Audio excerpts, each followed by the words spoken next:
Hey guys, good evening. So in this workshop, I'll be talking about a few more companies जिनका Q3 का numbers आया है आज और कल मिला के बात कर रहा हूँ. तो सबसे पहले बात करते हैं मिसेस बेक्टर फूड्स की. तो मिसेस बेक्टर का आपको पता ही है कि वो दो कैटेगरी का सामान बेचते हैं, biscuits and bakery. I think biscuits contribute to 65% of their sales and the remaining is the bakery side.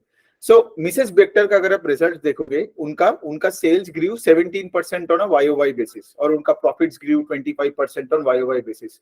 Now ये वाला जो नंबर है थोड़ा सा मुझे इसीलिए डिसअपॉइंटिंग लगा कि लाइक बिकॉज कंपनी का पेस ऑफ सेल्स ग्रोथ थोड़ा घट गया. पहले अगर आप देखोगे पिछले 1-2 सालों में the company has been growing sales north of 25%, जबकि उनका गाइडेंस हमेशा यही होता था कि हम मिड टू हाई टीन्स का ग्रोथ करते रहेंगे. And by the way Mrs Bector जैसे कंपनी जो बिस्किट बेचता है, तो यहाँ पे आपका वैल्यू ग्रोथ मिलना बहुत डिफिकल्ट होता है. वैल्यू ग्रोथ का मतलब प्राइस हाइक्स करना, ठीक है. तो यहाँ पे जो भी ये ग्रोथ का नंबर मिसेस बेक्टर, ब्रिटानिया ऐसे कंपनी से आते हैं, वो सब वॉल्यूम ग्रोथ से ही जनरली आते हैं, ठीक है. बिकॉज आप देख रहे हो कि इतना कॉम्पिटिटिव ये स्पेस है और यहाँ पे वही खेल जीतता है जिसका डिस्ट्रीब्यूशन बहुत स्ट्रांग है. तो अगर आप देखोगे मिसेस बेक्टर का अगर मैं बात करूं, 2 साल पहले they had around 1.6 lakh touch points, distribution touch points. तो उन्होंने तब बताया था कि अगले 2 साल में we would double the touch points. तो right now at the end of this, because 2 साल तो ऑलमोस्ट हो ही गया है, 2 साल माइनस दिस 1 क्वार्टर, क्योंकि वो Q4 के बाद 2 साल खत्म होगा. तो उन्होंने बोला था मार्च 2024 तक हमारा 3.2 लाख डिस्ट्रीब्यूशन टच पॉइंट्स होगा. और आज अगर आप देखोगे कुछ 2.8 2.9 लाख के आसपास है. तो मैनेजमेंट का कॉन कॉल 4 बजे था, तो मैं सुना लाइव. तो उन्होंने यही बोला कि लाइक ये तो हम मतलब जो हमने प्रॉमिस किया था वो हम कर रहे हैं. लेकिन बात यहाँ पे आता है कि लाइक मिसेस बेक्टर का रनवे बहुत लंबा है. Because how do I know this?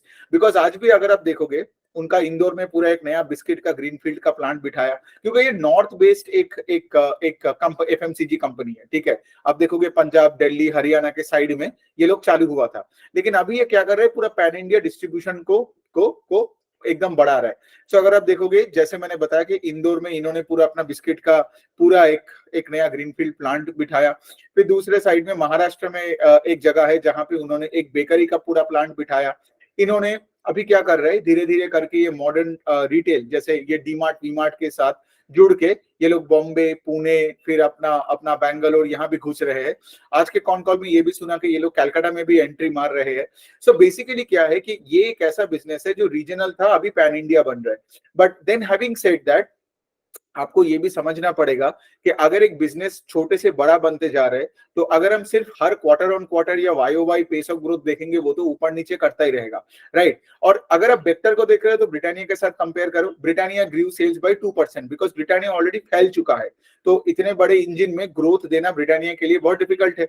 लेकिन बेक्टर सिंस आज भी अपने डिस्ट्रीब्यूशन को बढ़ा रहा है. जैसे मैंने बोला, Britannia can not double it's distribution in 2-3 years. वो पॉसिबल ही नहीं है, क्योंकि वो हर जगह पहुंच गया है, राइट. वो अभी गांव से और गांव में घुसते जाएगा, राइट. लेकिन कभी उसका डबल नहीं होगा distribution in the next 2-3-4 years, because as I said इतना बड़ा बन गया है. बट बेक्टर के लिए ये पॉसिबल है. तो आई कैन अज्यूम के लाइक देखिए, मैनेजमेंट को जब भी एनालिस्ट लोग पूछते हैं, the only thing that the management says के लाइक हम लोग लो टू मिड, मतलब लो नहीं बोला, मिड टू हाई टीन्स का हम ग्रोथ देंगे. सो बेक्टर जैसे कंपनी, अगर मतलब आप मुझसे पूछते हो, ठीक है, वैसे भी अगर मैनेजमेंट कोई गाइडेंस दे देता है तो who am I to like give you a guidance. But अगर मेरा एस्टिमेट आप अगर ले लोगे ना, तो ये कंपनी 15 से 20% के बीच में अपने सेल्स को ग्रो कर सकता है आराम से, based on say the capex that they are doing. उनका राजपुरा में जो एग्जिस्टिंग प्लांट है, वहां पे भी वो नया बिस्किट का लाइन लगा रहे. और अगर आप बेकरी के भी साइड में एक चीज देखोगे, तो यहाँ पे इनका कस्टमर्स कौन है बेकरी में? कस्टमर्स है ये सारे QSR कंपनीज. तो ये आपका सबवे, फिर डोमिनोज, इनका जो ये बंस और बेकरीज जाते हैं, फिर मैकडॉनल्ड्स हो गया, वो भी मिसेस बेक्टर से भी जाता है, राइट. सो इसका क्या मतलब कि लाइक अगर आप पकड़ो के ऐसा एक कंपाउंडर बिजनेस है 17, 18, 20% से CAGR से ग्रो कर सकता है, तो वो मिसेस बेक्टर है. और तो कुछ है नहीं, बिकॉज कंपनी में कोई प्रॉब्लम है नहीं. The only thing that was a bit of a, I won't say a negative surprise, because it's business. और आपका जितना बेस बढ़ता जाएगा, the pace of sales growth will start coming down. वो तो हर बिजनेस के साथ होता है, राइट. सो बेसिकली वही है, 17% का ग्रोथ है सेल्स का. I expected something north of 20 to 25, जो कि मुझे नहीं मिला. बट हैविंग सेड दैट, और कोई प्रॉब्लम है नहीं बिजनेस का, बहुत ही सही, मतलब they are moving in the right direction. Of course as investors we have to look at the direction as well as the pace at the same time. तो ये बन जाता है बेक्टर का। अब दूसरे कंपनी के बारे में बात करते हैं जो भी मुझे बहुत अच्छा लगता है, वो है कि Cholamandalam investments and finance.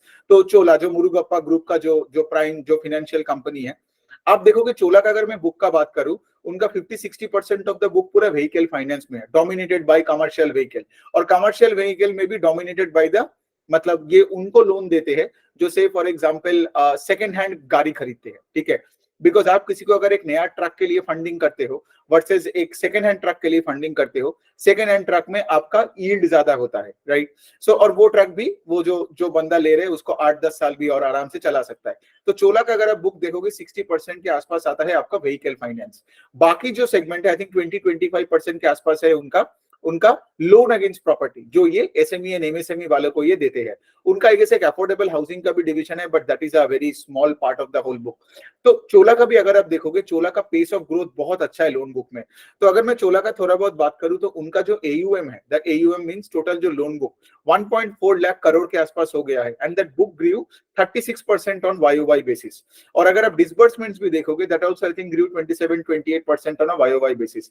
Asset quality is improving again last year से इस साल में। अगर आप देख रहे होगे कलेक्शंस में कोई प्रॉब्लम है नहीं, एंड अगर आप चोला का आरओई का नंबर भी देखोगे तो 19-20% के आसपास है। सो हाई आरओई हाई ग्रोथ, इसीलिए आप देखोगे कि लाइक चोला जैसे फिनेंशियल्स थोड़ा बहुत एक्सपेंसिव लगता है, चोला, बजाज फाइनेंस, ऐसे कंपनीज, बिकॉज ऐसे कंपनीज क्या किया है ना, उनका एक मैनेजमेंट पेडिग्री भी है, हाई पेस ऑफ ग्रोथ है, हाई आरओई है, कलेक्शन एफिशिएंसी भी अच्छा है, एसेट क्वालिटी भी सही है। तो इसीलिए क्या होता है ना, मार्केट हमेशा ऐसे स्टॉक्स को एक प्रीमियम वैल्यूएशन में देके रखता है, बिकॉज ऑफ कोर्स ये डिजर्व भी करता है ना, बिकॉज ऐसे रिजल्ट जो कर रहा है, बिकॉज इतने बड़े पेस में 1.5-1.4 लाख करोड़ के बुक में भी they are growing at 35-36% is a very commendable thing, and especially when you have like great asset quality with you. Okay, तो ये चोला का हो गया। चोला का तो सब कुछ ठीक ठाक है। अब हम थोड़ा बात करते हैं, एक सुबह उठ के मैंने एक्सिस बैंक का कॉन कॉल का ट्रांसक्रिप्ट पढ़ा। सो मैं थोड़ा वो ट्रांसक्रिप्ट में क्या हुआ था उसका एक दो इनसाइट्स मुझे मिला जो which I want to like share with you, ठीक है।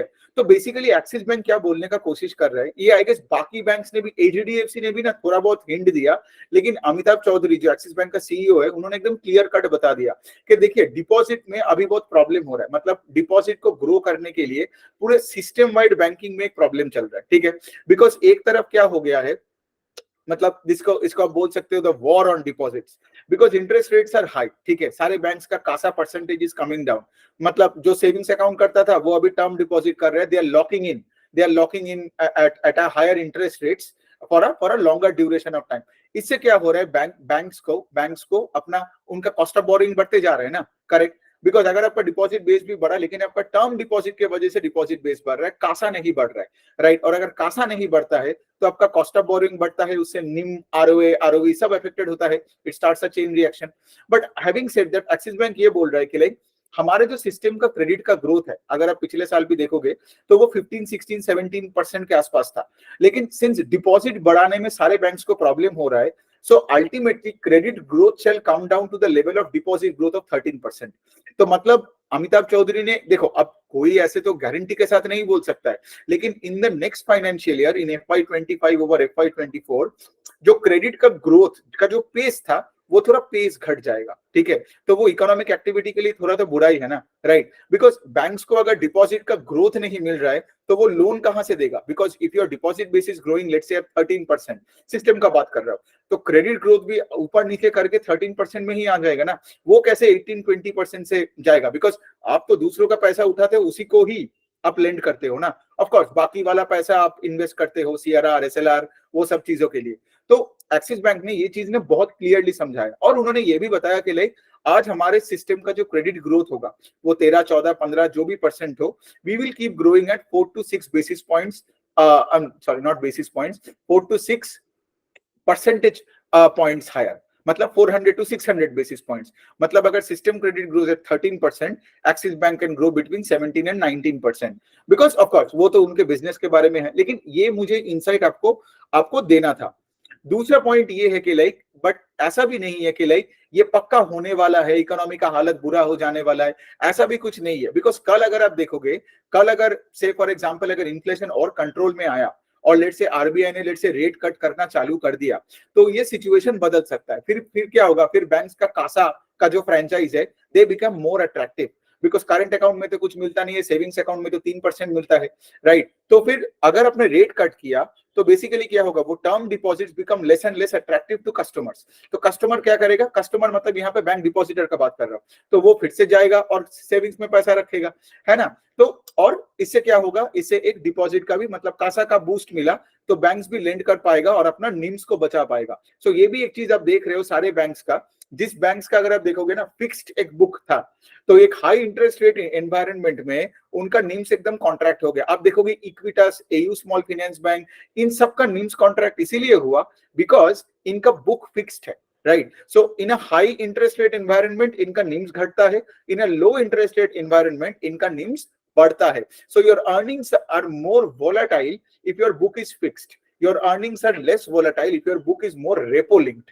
बट छोड़िए, ये तो मतलब मैं एकदम डिटेल में घुस रहा हूँ, मैं आपको ऊपर से समझा दिया कि एक्सिस बैंक के कॉन कॉल में उनका सीईओ ने क्या बोला। This might actually help you, because बाकी भी जितना आप कॉन कॉल पढ़ोगे, आई एम प्रीटी श्योर सारे management will speak in similar lines. मैं भी पढ़ता रहूंगा और मैं ऐसे वीडियो में बोलता रहूंगा कि बाकी सारे बैंक्स ने भी क्या क्या बोला। ओके, अब अगर मैं बात करूं थोड़ा बहुत, तो एक एक दो और कंपनी कर लेते हैं। तो एक कंपनी है जिसका नाम है आपका एक्सो नोबेल, ठीक है? एक्सो नोबेल क्या है, एक पेंट कंपनी है, छोटी सी पेंट कंपनी है, एशियन पेंट्स जैसा इतना बड़ा या बर्जर पेंट जैसा बड़ा कंपनी नहीं है। और एक्सो नोबेल का अगर आप देखोगे ना, इनका जो जिस सेगमेंट में ये लोग अपना सर्विसेज प्रोवाइड करते हैं वो है किधर, इंडस्ट्रियल स्पेस। से फॉर एग्जांपल मरीन में कोई डॉक में पेंटिंग करनी हो, कोई जहाज पेंटिंग करनी हो, या से फॉर एग्जांपल कोई अगर ऑटोमोबाइल स्पेस में ये जो गाड़ियों का जब पेंटिंग होता है, तो इंडस्ट्रियल स्पेस में एक्सो नोबेल आज एक मार्केट लीडर टाइप की एक कंपनी है।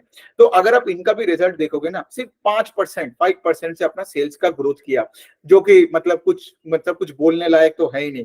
दूसरा पॉइंट ये है कि अगर आप देखोगे, ये सिर्फ एक्सो नोबेल का नहीं है, Asian Paints, Berger Paints, Nerolac और ये वाला कंपनी, आई गेस इंडिगो पेंट्स का नंबर नहीं आया, so I am not talking about that. You would see all this paints companies का टॉप लाइन का उतना ग्रोथ आ नहीं रहा, ठीक है? मतलब सबका सिंगल डिजिट का टॉप लाइन का पेस ऑफ ग्रोथ है, सेल्स का ग्रोथ कर रहा हूं, बात कर रहा हूं Q3 over Q3। But in सब का अगर आप देखोगे, they all have operating leverage, they all have a PAT growth which is far higher than sales growth. ये क्यों हुआ? Because raw material prices have been benign in this quarter than what it was probably a year back, ठीक है? लेकिन बात वही पे आता है कि like if you take a business and say for example सिर्फ पैट ग्रोथ देख के उसको खरीद लिया, going forward if the sales growth doesn't come up, ठीक है, मतलब अगर 5 से 15 20 नहीं होता है तो आपका पैट का ग्रोथ भी नहीं रहेगा। मतलब जो भी आज पैट ग्रोथ आप देख रहे हो, अगर मैं एक्सो नोबेल का बात करूं तो 17-18% का उनका पैट का ग्रोथ है, लेकिन अगर सेल्स 5% से ग्रो करता रहा तो अल्टीमेटली पैट भी उसी रेंज पे ही आ जाएगा। Is what am I trying to say. The last company I would like to say talk about is Monte Carlo. So Monte Carlo, of course, आपने देखा होगा Monte Carlo टायर 2, 3, 4 सिटीज में मेजोरिटी वहां पे ज्यादा है। अपने Monte Carlo के ब्रांड के नाम ही वो अपने अपैरल्स बेचते हैं, कॉटन शर्ट्स वगैरह बेचते हैं, फिर वुलन टी शर्ट्स और ये सब चीजें। वुलन और कॉटन ही उनका मेन दो सेगमेंट है, फिर उनका एक किड्स का भी अलग से एक सेगमेंट है। Monte Carlo का अगर मैं रिजल्ट का बात करूं तो पहले रिजल्ट का बात कर लेता हूँ। इनका तो रिजल्ट अच्छा नहीं आया, इनका sales degrew on 3% on YOY basis. अब बात यहाँ पे आता है कि उनका जो मेन जो कॉटन वाला सेगमेंट है, which is 60-65% of the sales, वो अच्छा नहीं किया। अब देखोगे वी मार्ट, जो कल मैंने वीडियो में बताया था, मोंटे कार्लो, वी मार्ट, ये सब क्या है ना, ये सब आपका जो रिटेल में, बिकॉज देखिए ये सब B2C बिजनेसेस है, अपैरल्स में है, लेकिन ये लोग ज़ारा, नाइकी जैसा नहीं है। आप समझो बात को, ठीक है? ये वहां पे है जो ये वैल्यू रिटेलिंग में, ठीक है? सो वैल्यू रिटेलिंग में हमेशा से ही मतलब पिछले 2-3-4 साल से बहुत ही प्रॉब्लम हो रहा है, बिकॉज एक तरफ तो क्या हो गया, because raw material prices went up, but since ये वैल्यू रिटेलिंग में है तो बेचारा अपने शर्ट्स का, बिकॉज मोंटे कार्लो का शर्ट के लिए आप 5,000 रुपए तो कभी दोगे नहीं, तो आपको वैसे देखना चाहिए। तो लेकिन आपका रॉ मटेरियल प्राइसेस अगर बढ़ गया तो आपको मार्जिन हिट हो गया। दूसरे साइड में अगर से फॉर एग्जांपल आपने प्राइसेस घटा भी दिया और वॉल्यूम्स भी बढ़ाया, लेकिन क्या हुआ, सिंस आपका बिल कट्स कम हो गया या आपका टिकट साइज और छोटा हो गया, तो नेट इफेक्ट में सिंस आपका मार्जिन घटा तो आपका प्रॉफिट्स गया, जो वी मार्ट का कहानी होता था।